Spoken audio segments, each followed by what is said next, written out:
Si hay alguno triste, pues, y enfermo, dice la palabra de Dios, acérquese a los ancianos para que le echen vaporru, ¿verdad? Ajá. Algún aceitito por ahí.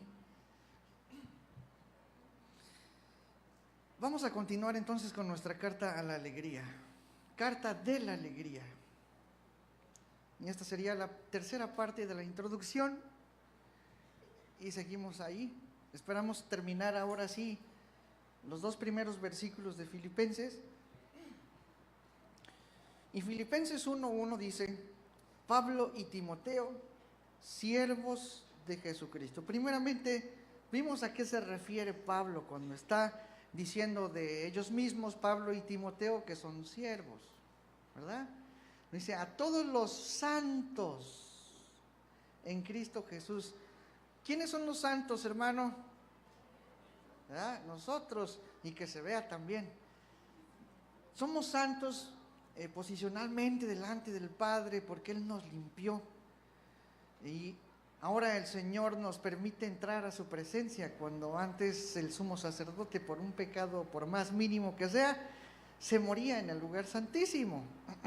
Ahora nosotros, aunque con errores, con faltas, pecados, cuestiones de la carne, el Señor aún así nos recibe y está dispuesto siempre a perdonar nuestros pecados.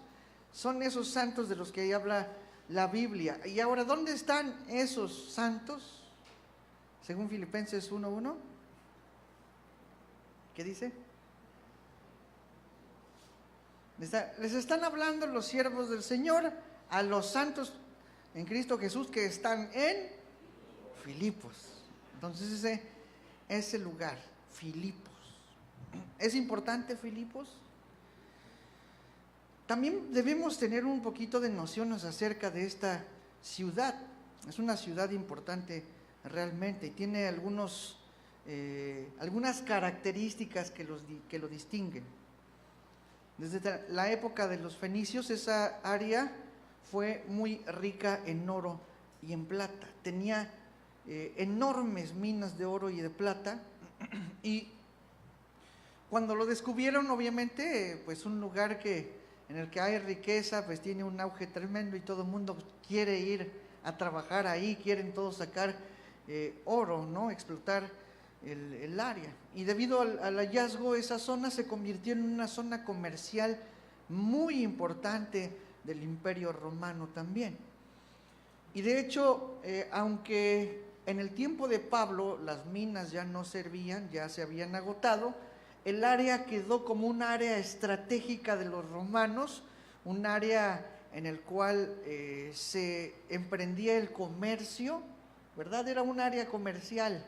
Allí era aparte un área en la que tenían que pasar el comercio de oriente a occidente y de occidente a oriente, porque está en un estrecho sobre el mar Egeo, que está, bueno, tiene mar abajo y arriba tiene una cordillera de montañas por la cual no se puede pasar. Y para pasar al lado oriente del imperio nada más estaba esa franja, ¿verdad? Entonces, a fuerzas tenían que pasar por Filipos. Entonces, aparte de ser un área comercial muy importante, fue un área estratégica porque fue el lugar en donde Roma impedía que pasaran lo que él no quería que pasara. Los caminos estaban por allí y también se hizo un asentamiento romano allí. Es decir, Filipos se fundó como una ciudad romana, ¿sí? Es decir, Roma elegía ciertas ciudades del imperio, no todo Roma era romano, por decirlo así, pero elegía ciertas ciudades romanas, del imperio, que se pretendía romanizarla. Se mandaban al menos unos 300 soldados, ya casi para jubilarse, y los asentaban allí, y ahí todos tenían la cultura de Roma, los hábitos, el estilo de vida romanos, la educación romana, etcétera, etcétera. Aparte de que estratégicamente ponían soldados allí o en una ciudad para romanizarla, porque en el momento de la guerra esos lugares eran estratégicos para la guerra, ¿verdad? Entonces, como era un paso casi único de gente de oriente a occidente, occidente a oriente, entonces era totalmente útil que fuera una ciudad romana allí. Y la gente que vivía allí era gente celosa de su cultura. De hecho, no se mezclaban con la gente de sus alrededores. Nosotros somos orgullosamente romanos. Entonces, Filipos era como un Roma miniatura, ¿sí? Esas ciudades tenían privilegios. Uno de los privilegios eran primeramente que no, la clase está acá, para los que están viendo para otro lado. Tenían privilegios de no pagar impuestos. No pagaban impuestos. Aparte, ellos tenían su propio gobierno. No los gobernaba el emperador. Como ellos eran romanos, pues ellos van a vivir como romanos y se da la confianza de que ellos van a mantener la pax romana, ¿sí? Obviamente era como un tipo de influencia sobre los alrededores, ¿no? Por eso Roma tenía diferentes Romas en diferentes partes del imperio. Entonces, cualquier cosa que quisiera introducirse allí, pues obviamente, y que iba en contra de las costumbres de los romanos, pues era aplastado. Entonces, fue fundada por Felipe, por eso se llama Filipos, Felipe de Macedonia. De hecho, Filipos es una región de Macedonia, ¿sí? Fue fundada en el 146 antes de Cristo por ese Felipe de Macedonia, que fue padre de Alejandro Magno. ¿Para qué? Para controlar. Es un lugar estratégico, ¿verdad? Entonces, cada ciudad fundada por los romanos era una ciudad sumamente importante, ¿verdad? También la gente de allí tenía derecho de ciudadanía, es decir, no importa en dónde estén, ¿verdad? En el imperio, una persona que vivía, habitaba o nacía en una ciudad fundada romana, tenía el derecho de ciudadano romano, como si viviera ahí mismo en Roma, Italia, ¿sí? Todos los derechos. De hecho, Pablo era un ciudadano romano, ¿sí? Entonces podemos ver que también Pablo era una gente culta, de alguna manera en las cuestiones de la helenización, los griegos, y también en la cultura de los romanos. Entonces, traían su ropa, o sea, la moda era lo in, ¿no? Era la moda de Italia, ¿no? Ahorita la moda de Italia, de Francia. Bueno, pues la moda romana de esos tiempos, así se vestían. Y los títulos de los gobernantes, que eran los pretores, eran exactamente el nombre del título de cualquier gobernante de Roma, ¿verdad? Estaban los pretores, que también se les llama, o en mexicano o en español, magistrados. Los magistrados y los lictores, que eran como la policía, eran los que se encargaban de lo judicial, ¿no? Quien se encargaba de los infractores de la ley, y todos ellos vivían como romanos. Obviamente empacaban sus familias y vivían todas las familias ahí, tenían más familia, etcétera, etcétera. Todos eran romanos.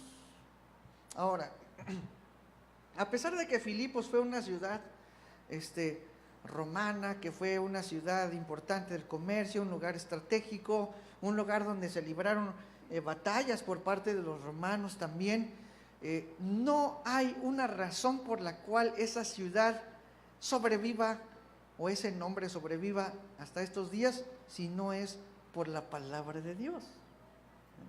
Conocemos Filipos y el mundo conoce a Filipos porque una vez Pablo escribió una carta a los filipenses. Y si hay un interés histórico por Filipos, no es porque haya sido una ciudad sobresaliente, sino porque Pablo escribió la carta a los filipenses. ¿Sí? Así como otras cosas, nada se sabe de la náutica de los tiempos del Nuevo Testamento, de las cosas de los barcos, de la construcción de barcos, en la historia, más que por medio de la Biblia en Hechos 24. O sea, la Biblia es también de importancia en la historia. Entonces, Filipos, aparte de todo, fue el objeto del amor de Pablo y vehículo por el cual el Espíritu Santo habla ahora a nosotros, ¿verdad?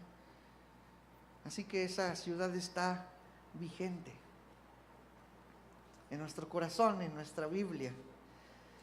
Y vamos a ver, a lo mejor no tanto de Filipenses ahora, pero sí quiero que conozcamos el contexto de Filipos y cómo comenzó. Vamos a estar en Hechos 16 en esta mañana, así que pon tu separador en ese lugar. Filipenses 16. Perdón, Hechos 16. No, Filipenses nada más tiene 4. Muy bien. Hechos 16, 8.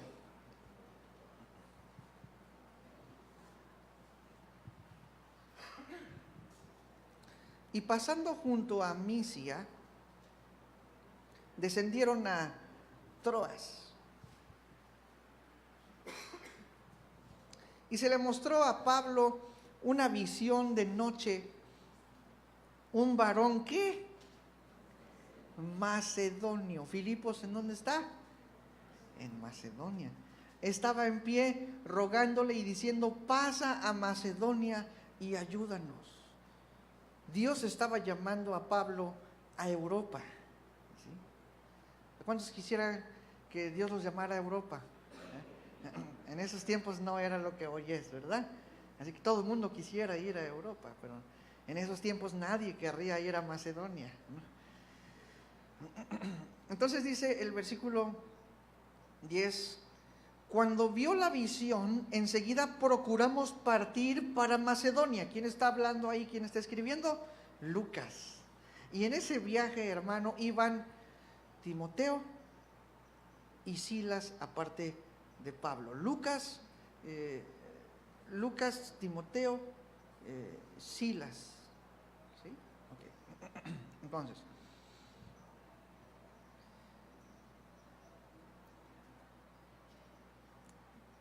dando por cierto que Dios nos llamaba para que les anunciásemos el Evangelio. Y nos quedamos, versículo 11 dice: zarpando pues de Troas, vinimos con rumbo directo a Samotracia y el día siguiente a Neápolis. Y de allí, ¿a dónde? A Filipos, que es la primera ciudad de la provincia de Macedonia y una colonia, y estuvimos en aquella ciudad algunos días, ¿verdad? Obviamente aquí Lucas está escribiendo en primera persona. La costumbre de Pablo, según leemos en las otras cartas, era de que cuando él iba a visitar una ciudad, lo primero que iba a visitar era en la sinagoga, ¿verdad? Y Pablo intentaba hablar el evangelio dentro de las sinagogas, pero luego lo sacaban de allí, ¿verdad? Porque decían que era un sectario, y de hecho alguna vez alguno de los sacerdotes o los encargados de la sinagoga lo querían que entregara a las autoridades. Pero eso es lo que hacía allí. Entonces llega y no encuentra ninguna sinagoga. No hay sinagogas ahí. ¿Y cómo es que podemos saber eso de que no hay sinagogas? Porque el versículo 13 dice: y un día de reposo salimos fuera de la puerta junto al río donde solía hacerse la oración. Es decir, en un lugar en donde no hay sinagoga, todos los judíos tenían la costumbre de salir al río el día de reposo a orar. Y eso fue una costumbre que se tomó desde el exilio de Babilonia. Como no había sinagogas, todos iban al río a orar. Entonces, Pablo espera el sábado para ver si acaso en esa ciudad hay judíos. Ahora, si seguimos leyendo, dice, donde solía hacerse la oración, y sentándonos hablamos a las mujeres que se habían reunido. En Salmo 137 es donde dice que las personas que estaban en cautiverio fueron a la orilla del río y lloraron, y ahí se agarró la costumbre, ¿verdad? Porque estaban lejos de su tierra natal. Entonces empezaron a hablar el evangelio con estas mujeres. Aparentemente no había hombres entonces, ¿verdad? O sea, no había, por decirlo así, como cabezas de familia. Y luego dice el versículo 14, entonces una mujer llamada Lidia, vendedora de púrpura de la ciudad de Tiatira, que adoraba a Dios, estaba oyendo, y el Señor abrió el corazón de ella para que estuviese atenta a lo que Pablo decía. Y cuando fue bautizada y su familia nos rogó diciendo, si habéis juzgado que yo sea fiel al Señor, entrad en mi casa y posad, y nos obligó a quedarnos. ¿Sí? Ahora, está hablando de Lidia, una vendedora de púrpura. Aquí empezó la iglesia de Filipos, hermano. Con una mujer o con unas mujeres junto al río. Es la primera persona a la que Dios le revela el evangelio en Europa. Una mujer, hermano. Y en Samaria, la primera persona que Dios le mostró el evangelio fue, ¿qué? La mujer samaritana, una mujer. O sea, esto en la Biblia también nos debe dar a entender que el Señor jamás en la vida pretendió que el ministerio de la mujer en la iglesia fuera inexistente.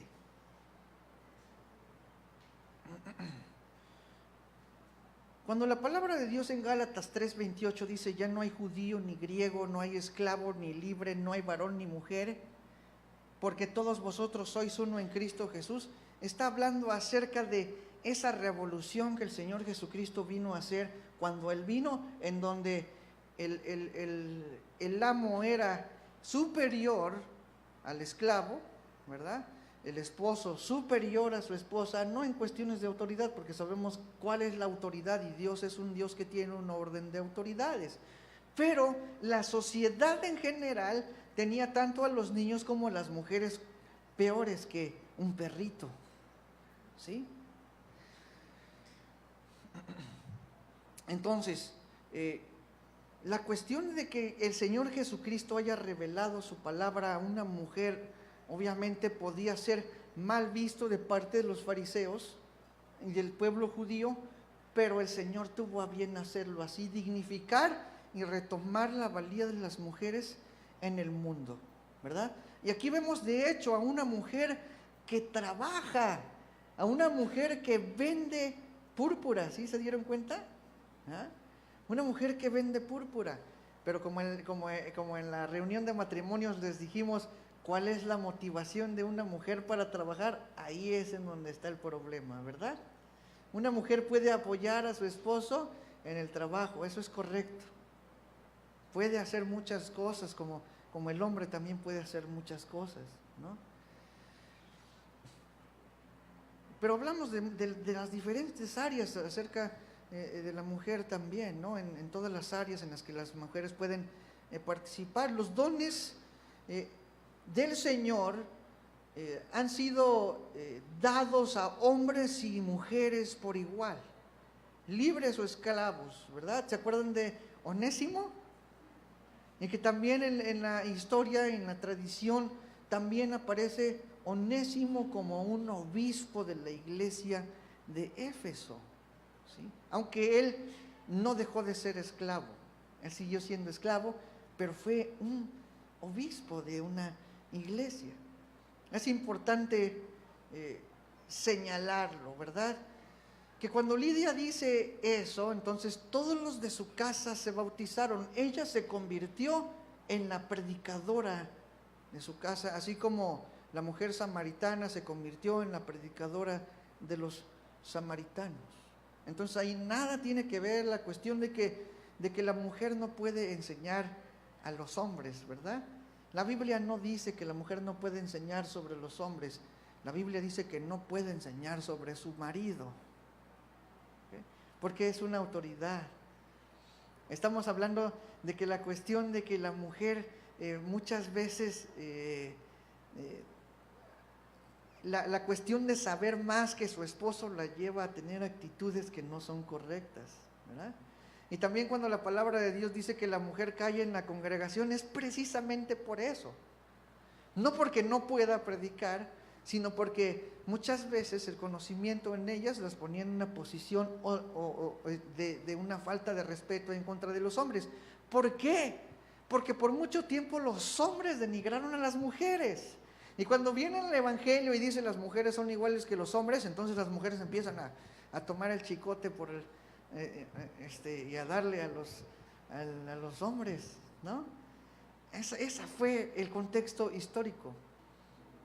Luego sería bueno que les dé yo una serie acerca de la historia de las mujeres en la iglesia primitiva, porque la evidencia tumba toda doctrina desviada y pervertida, ¿sí? Que eso no se le llama otra cosa más que machismo también. Obviamente estamos hablando que machismo y feminismo, las dos son perversiones, ¿sí? Ok, la palabra de Dios dice que Lidia era adoradora de Dios, es decir, era una mujer judía. Era una mujer judía que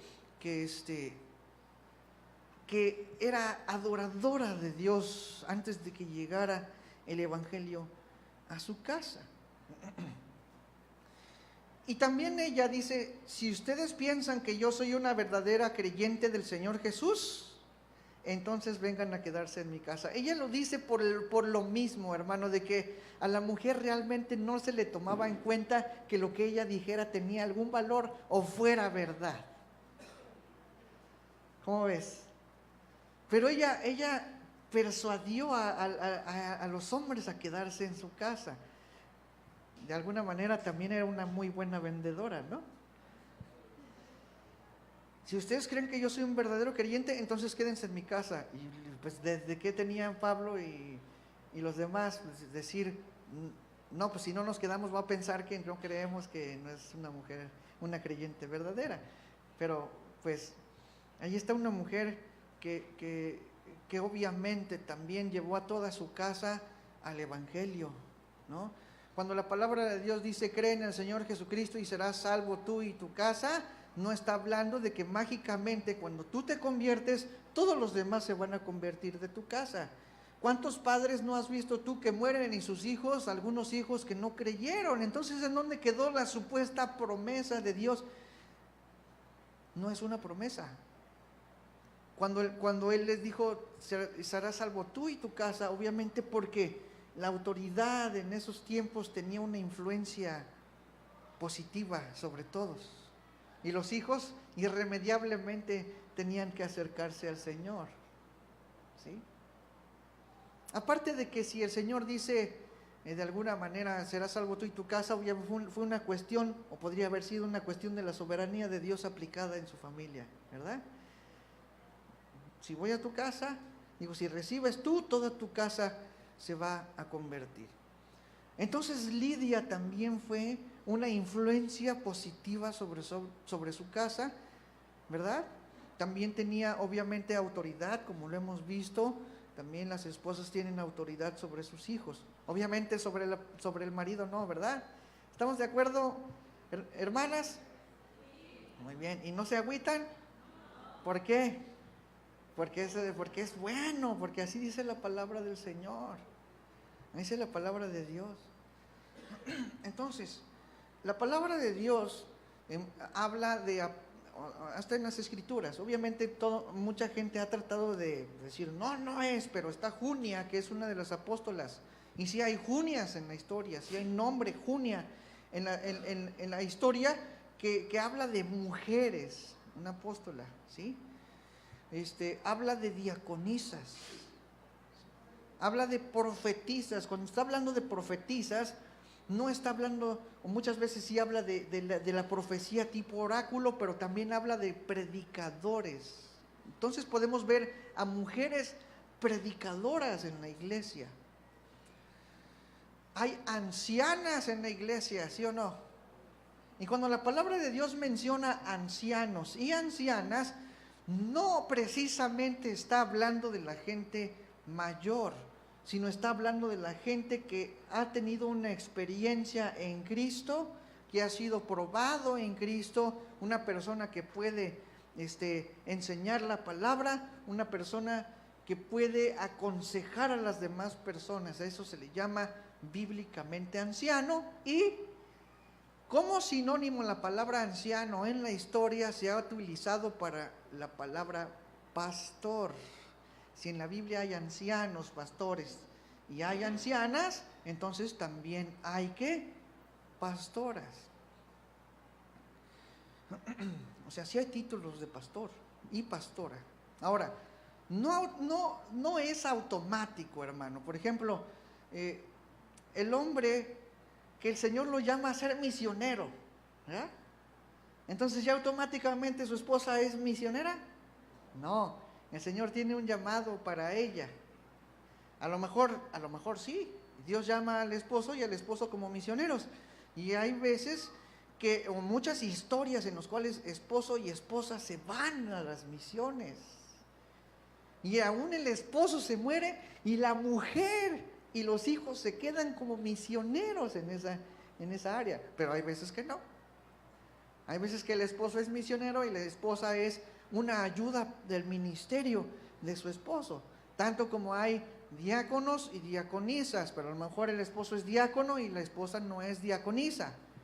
También hay pastores y pastoras. No porque uno sea pastor, la esposa es pastora, pero si el Señor llama a la esposa del pastor a pastorear, entonces también es pastora. Entonces, no automáticamente la esposa del pastor es pastora, a menos que tenga un llamado del Señor. ¿Sí? Por cierto, Susi sí es pastora.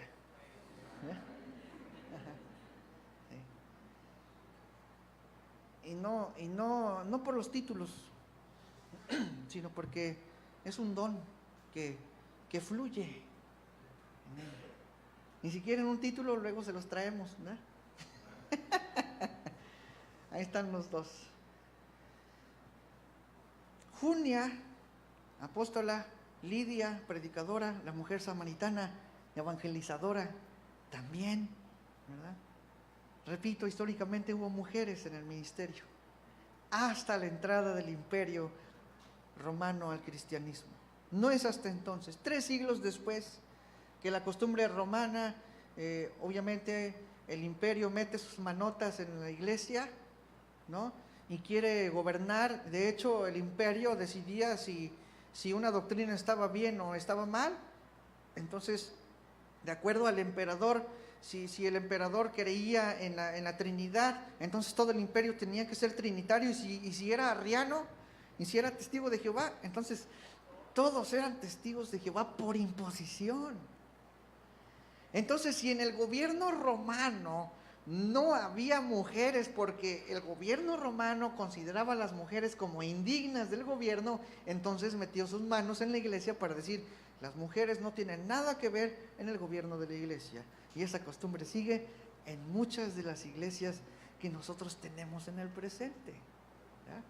Obviamente, las mujeres siempre deben estar bajo autoridad de su esposo. ¿Estamos de acuerdo? Muy bien. Entonces, el gobierno tuvo mucho que ver.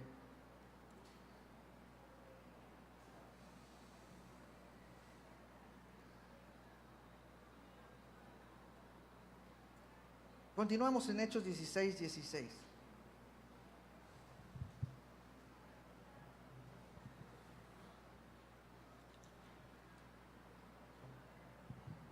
Aconteció que mientras íbamos a la oración, nos salió al encuentro una muchacha que tenía espíritu de adivinación, o sea, iban otra vez al río, ¿verdad? La cual daba gran ganancia a sus amos adivinando. ¿Por qué? Pues tenía demonios, ¿no?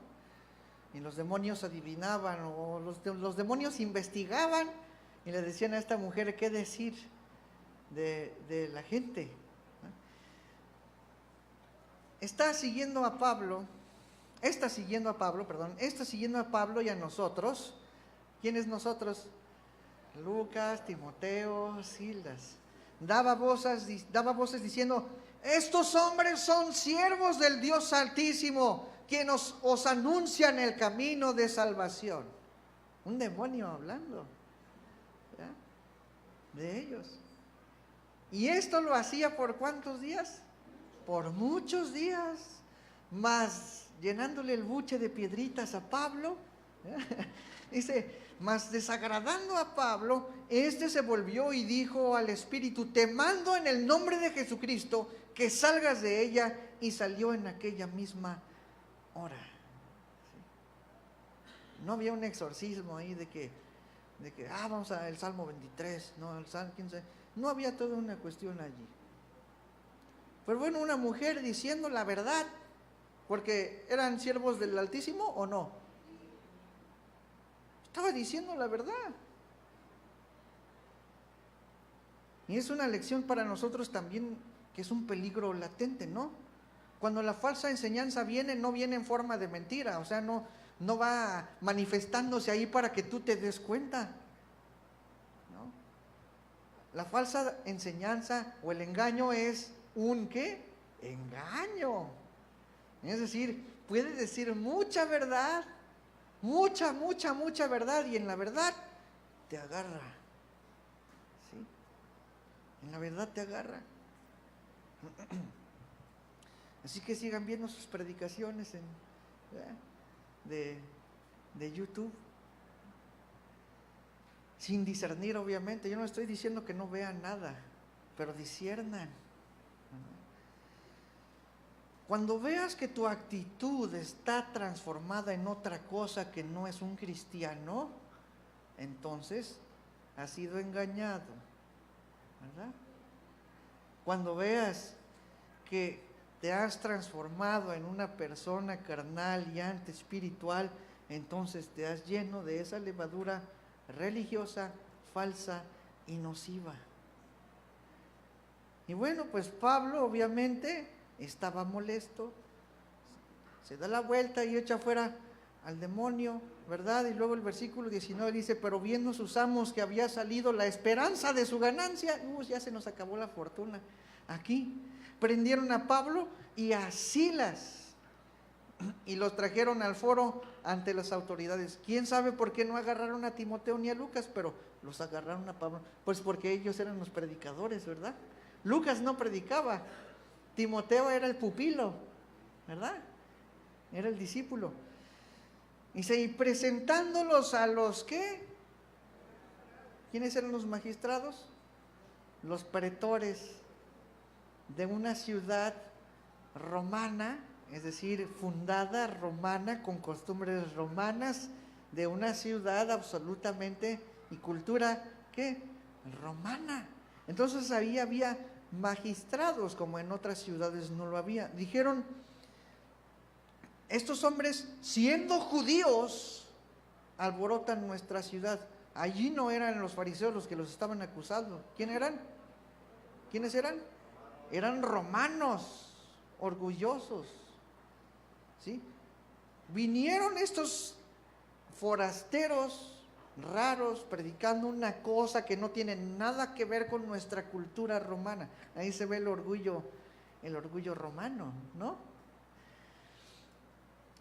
Presentándolo, luego dice: siendo judíos, ahí el antisemitismo, ¿no? También alborotan nuestra ciudad y enseñan costumbres que no nos es lícito recibir ni hacer, pues somos ¿qué? Romanos. O sea, ellos no estaban diciendo somos filipenses, no, somos romanos, porque Filipos era una ciudad romana. Ahí está. Somos de la colonia Iulia Augusta Filipensis, ¿no? Porque así le pusieron de nombre. O sea, ya existía la ciudad antes, pero cuando se funda la ciudad, entonces, y se impone el gobierno y cultura romanas. De hecho, las ciudades que se fundaban sobre otras que ya existían. ¿Sí? Versículo 22. Y se agolpó el pueblo contra ellos, y los magistrados, rasgándole las ropas, ordenaron azotarles con varas. Después de haberles azotado mucho, los echaron en la cárcel, mandando al carcelero que los guardase con seguridad, el cual, recibido este mandato, le metió en el calabozo de más adentro y les aseguró los pies en el cepo. ¿Sí? Ahí estaba el gobierno autónomo romano, con pretores, con magistrados, y en realidad debíamos como que agarrar o entender bien lo que se está diciendo aquí. Los azotes de los romanos no eran azotes X. Los azotes que le dieron a Pablo y a Silas bien pudieron haberlos matado, ¿sí? Las cosas con las que les daban, ¿verdad?, rompían piel, dejaban la espalda como irreconocible, podían romper costillas o, ¿cómo se llaman estas de la columna? Vértebras, ¿verdad?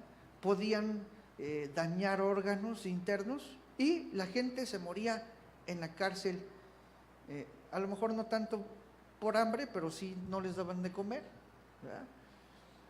Los metían allí en un lugar oscuro, cerrado, no había baño, ratas. Imagínate con toda la espalda abierta y un lugar súper infeccioso. Y cuando dice que fueron agarrados o fijados con el cepo, no es como el cepo inglés que ponen en las caricaturas de Pablo y Silas, en donde se le ponen los pies en el, o sea, es como una madera que tiene dos hoyos. Esa madera se abre en dos partes, ponen los pies allí, así, y cierran y ya quedan agarraditos, como si fueran unas esposas para pies y para manos así.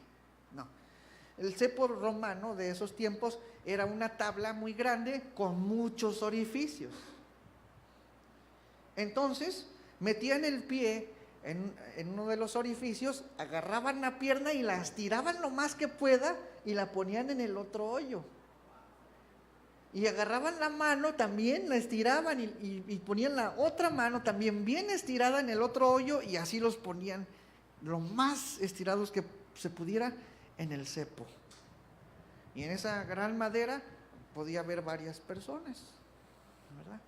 O sea, había varios hoyos para calcularle del tamaño de las piernas o los brazos de los que estaban encerrados. Imagínate qué horrible, ¿verdad? Desangrados, molidos, adoloridos, llevados cojeando y todavía estirados y puestos en ese tipo de trampa, hacinados, porque también se dice que amontonaban a la gente allí adentro. Gente se moría asfixiada de lo apretados que estaban allí. No había lugar como acostarte, menos con el cepo, ¿no? Pero, entonces, ¿cuál fue la actitud de Pablo y Silas en esa posición? ¿No? Dice el versículo 25, pero a medianoche orando Pablo y Silas cantaban himnos a Dios y los presos los oían. ¿Qué onda con eso? ¿No? Ya atribulados con cualquier cosa. No voy a ir a la iglesia porque estoy muy afligido. Ay, qué aflicciones tan grandes las de nosotros, ¿verdad? Se me enterró una uña en el pie. no puedo caminar tantos kilómetros para llegar a la casa. Pues te vienes en taxi, en carro. Mi papá es testigo de gente que tenía que pasar 2 horas, o cuánto, caminando, subiendo, bajando la loma para llegar a la iglesia, y luego de regreso. ¿Ya? Sin taxi, sin carretera, por los senderos en aquellos tiempos. Entonces,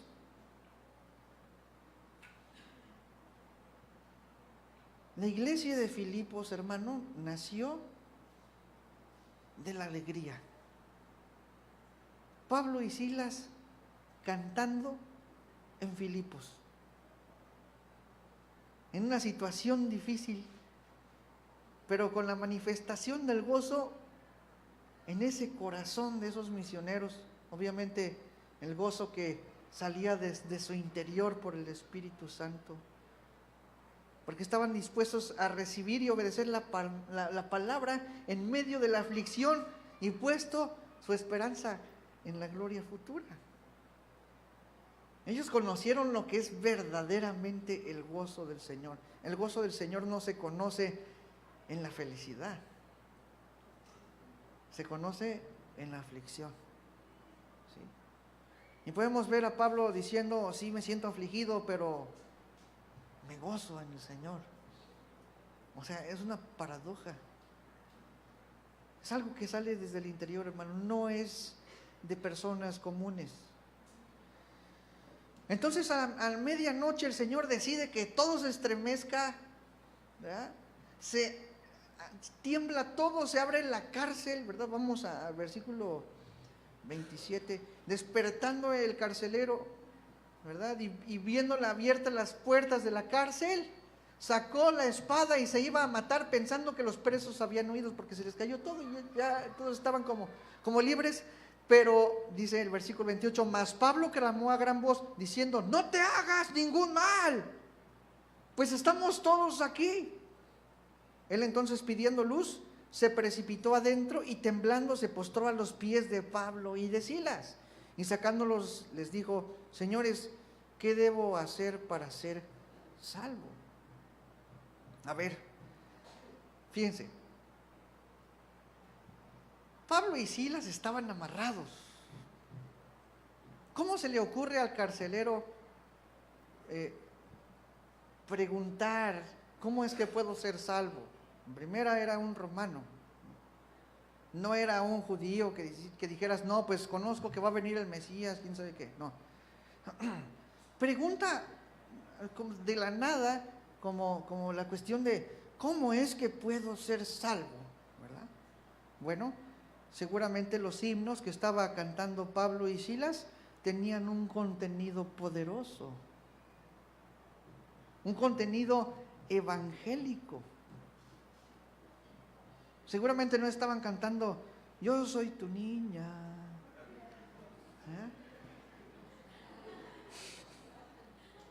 Hasta se ve mal uno cantando eso, ¿no? No estaban cantando, eran verdaderos cantos de poder, cantos evangélicos, cantos de la palabra del Señor, himnos dice que estaban cantando. Seguramente algo de lo que escuchó el carcelero en lo que ellos estaban cantando le hizo entender que necesitaba ser salvo. Así deben ser los cantos en nuestra iglesia, hermano, ¿verdad? ¿O quieren de los otros? ¿No? Bien, qué bueno.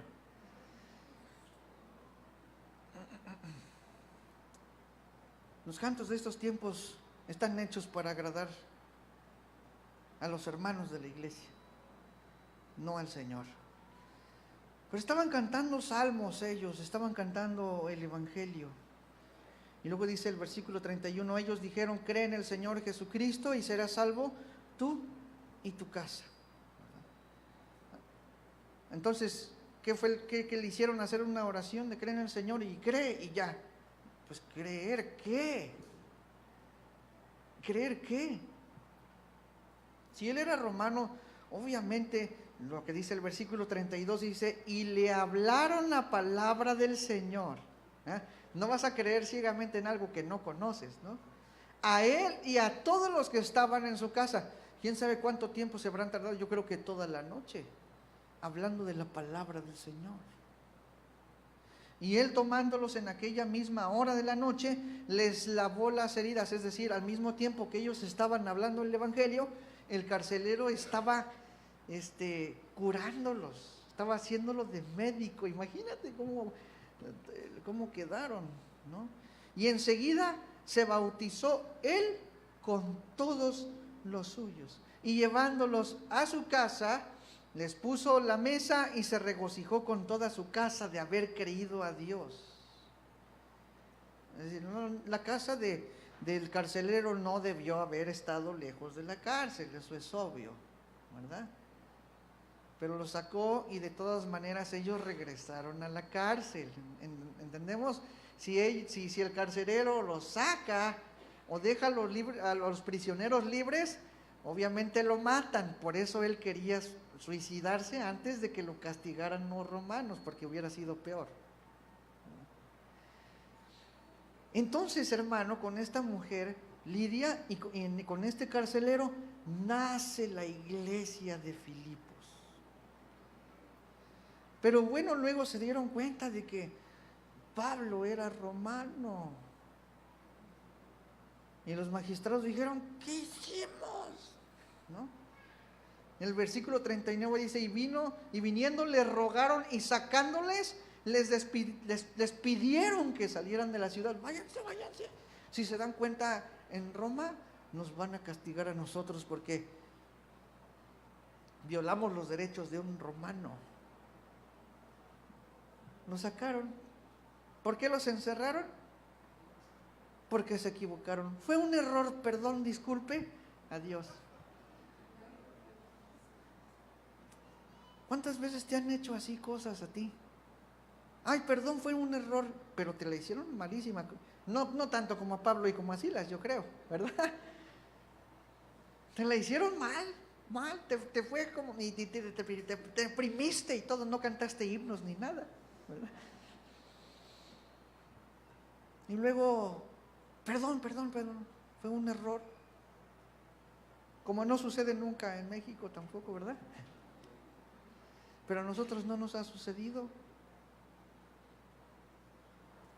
Se pudieron haber metido en un problema grave. Pablo, de hecho, pudo haber acusados a ellos, ¿verdad? Que nadie se entere. Versículo 40 dice, entonces saliendo de la cárcel, ¿verdad? Estaban en la cárcel. O sea, no los sacó y se los quedó allí el carcelero, no, regresaron y entonces salieron de la cárcel, entraron en casa de ¿quién? Nuevamente, de Lidia, y habiendo visto a los hermanos, los consolaron y se fueron. No consolaron a Pablo y a Silas. Pablo y Silas consolaron a los hermanos. ¿Cómo ves?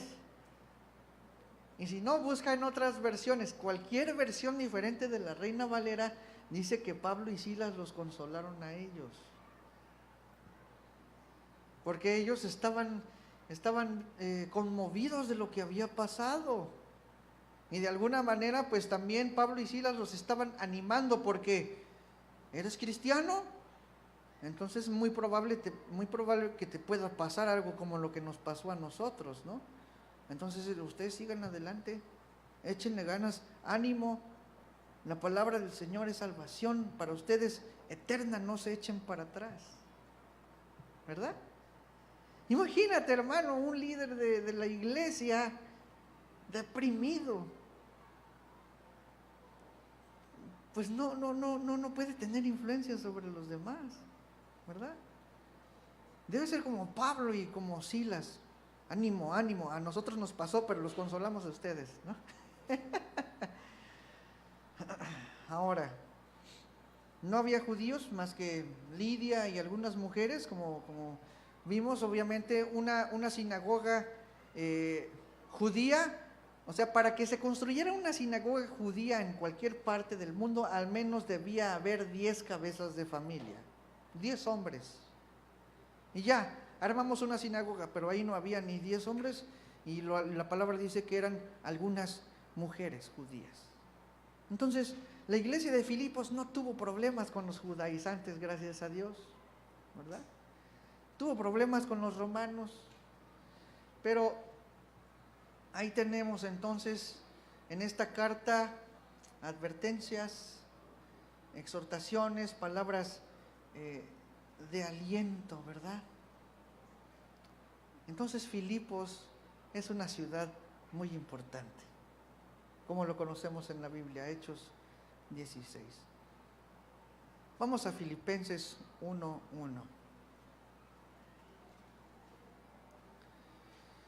Pablo y Timoteo, esclavos de Jesucristo, a todos los santos en Cristo Jesús, los que están aquí, los que estaban en Filipos, quienes están, ¿en dónde? En Filipos, ciudad importante. ¿Con quién? Con los obispos y los diáconos, ¿verdad? Todos los que sirven en cualquier nivel de responsabilidad. Lo que está diciendo aquí es que la iglesia de Filipos ya creció bastante como para tener obispos y diáconos, ¿sí? Ya tenían un buen cuerpo de servidores. Cuando dice obispos, estamos confirmando nuevamente la cuestión de que cada iglesia debe tener diversos pastores, ¿sí? Ancianos, no un monarca, no un tirano, no una persona que impone y no hay nadie que le diga nada, ¿verdad? Todas las cosas se deben hacer en común acuerdo, con un cuerpo al cual uno considera que tiene sabiduría, porque así es como el Señor lo estableció. Son varios obispos, dice, con los obispos y diáconos. Entonces en Filipos ya había una iglesia crecida, ¿verdad? Obviamente no vamos a hablar de pastores y de diáconos. Ustedes lean en su Biblia, ahí en las cartas primera y segunda de Timoteo y Tito, ahí vienen las especificaciones de lo que es un obispo y de lo que es un diácono, ¿sí? Entonces, versículo 2, gracia y paz a vosotros, de Dios nuestro Padre y del Señor Jesucristo. Dice, doy gracias a mi Dios siempre que me acuerdo de vosotros, siempre en todas mis oraciones rogando, ¿con qué? Con gozo. Es decir, Pablo se acordaba de los filipenses y le daba, ¿qué? Alegría. Por todos vosotros, por vuestra comunión en el Evangelio desde el principio hasta el día de ahora. O sea, porque ustedes han caminado con firmeza desde la primera vez que les llegó el Evangelio a Lidia, al carcelero y a su familia, hasta el día de ahora, ¿verdad?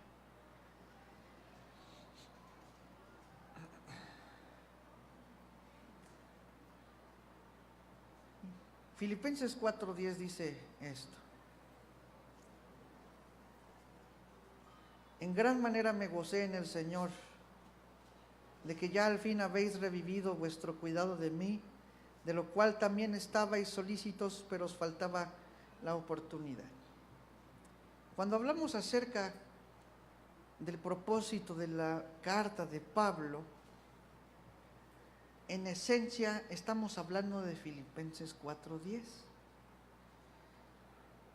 Porque Pablo lo que le quería decir a los filipenses era: estoy muy agradecido con ustedes, tengo gozo por ustedes y estoy en tribulación, pero yo quiero que ustedes tengan gozo.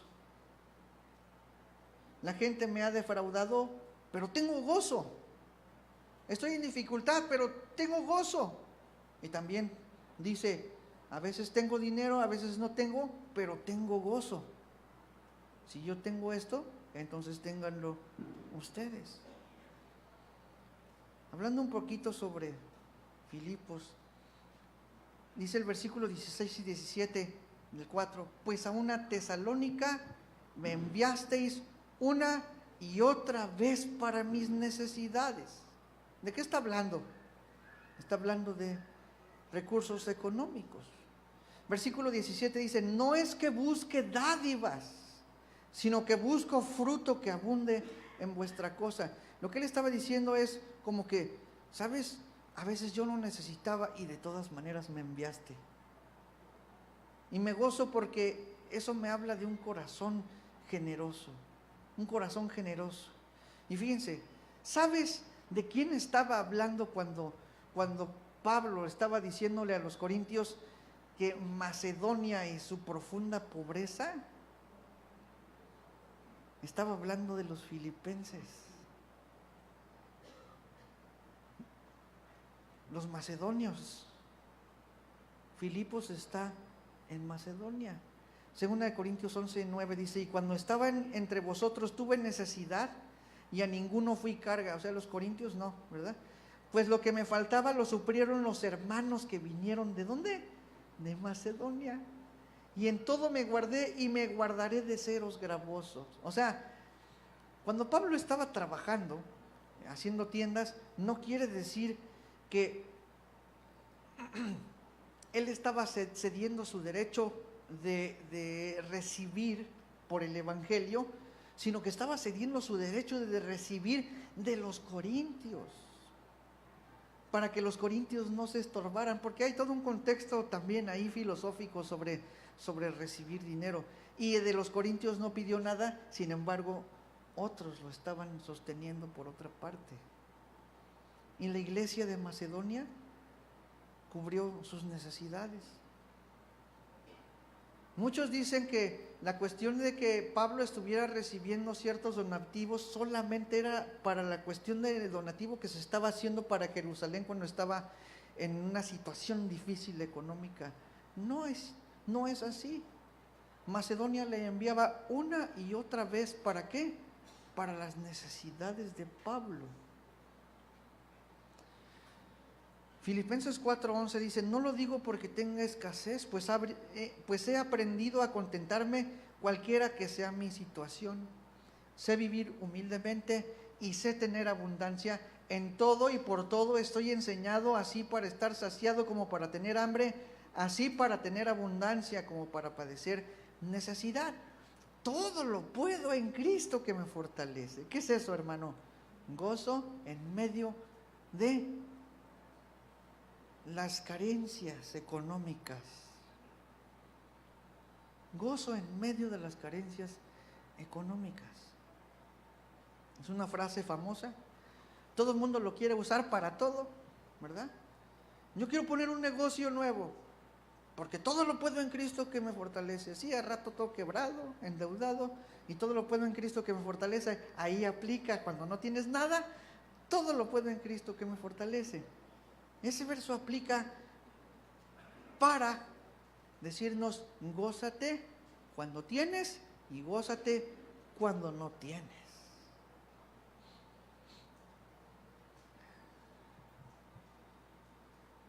Segunda de Corintios 8:1-5, nada más anótalo, ¿verdad? Está hablando de los macedonios que estaban en profunda pobreza. Aún así, eran hermanos generosos, hermanos aparte agradecidos. Esto refleja también un vínculo amoroso, un vínculo de amor que tenía la iglesia de Filipos para con Pablo. Pablo expresa que saliendo de la cárcel quiere ir con ellos. Y cuando Pablo sale de la cárcel va a Éfeso y luego se va a Filipos, desde donde muy seguramente escribió la primera carta a Timoteo, en donde le dice a Timoteo que le ordena que vaya a ordenar cosas en Éfeso porque hay cosas que arreglar allá. Epafrodito es quien le entrega la ofrenda a Pablo.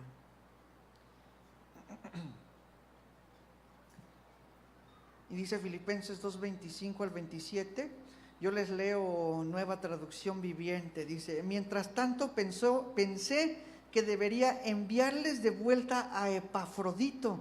Él es un verdadero hermano, colaborador y compañero de lucha, además fue el mensajero de ustedes para ayudarme en mi necesidad. O sea, él le trajo la ofrenda a Pablo. Lo envío porque desde hace tiempo tienes deseos de verlos y se afligió mucho cuando ustedes se enteraron de que estaba enfermo. Es cierto que estuvo enfermo, incluso a punto de morir, pero Dios tuvo misericordia de él, como también la tuvo de mí, para que no tuviera una tristeza tras otra. ¿Sí? Porque la tristeza de que viene, viene. Pero el gozo, ahí está, adentro.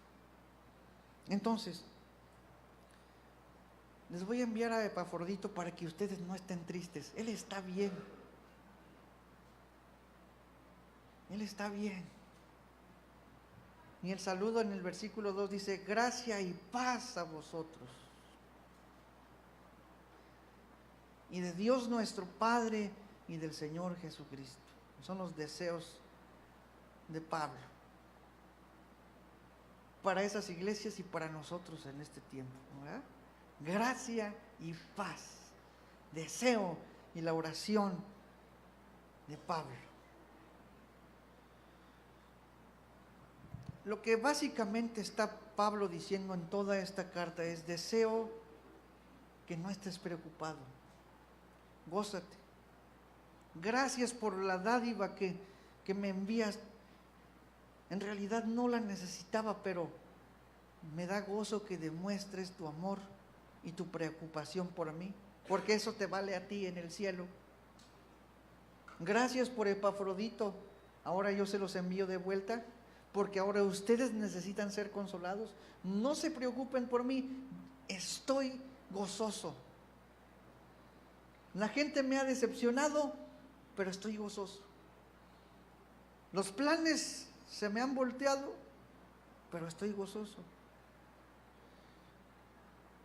Perdí mis pertenencias, pero estoy gozoso. Estoy en tribulación, pero estoy gozoso. Eso es lo que dice primer capítulo, segundo capítulo, tercer capítulo y cuarto capítulo de Filipenses, en resumen. Y eso es lo que vamos a estar aprendiendo, hermano. Debemos aprender que las personas pueden fallar, que nuestros planes pueden salir mal, que nuestros bienes se nos van a echar a perder o se nos van a perder, que las circunstancias nos van a fallar, pero estas no podrán tocar el gozo que está en tu corazón. ¿Cómo ves? ¿Seguimos estudiando? Vamos a ponernos de pie, hermanos, entonces.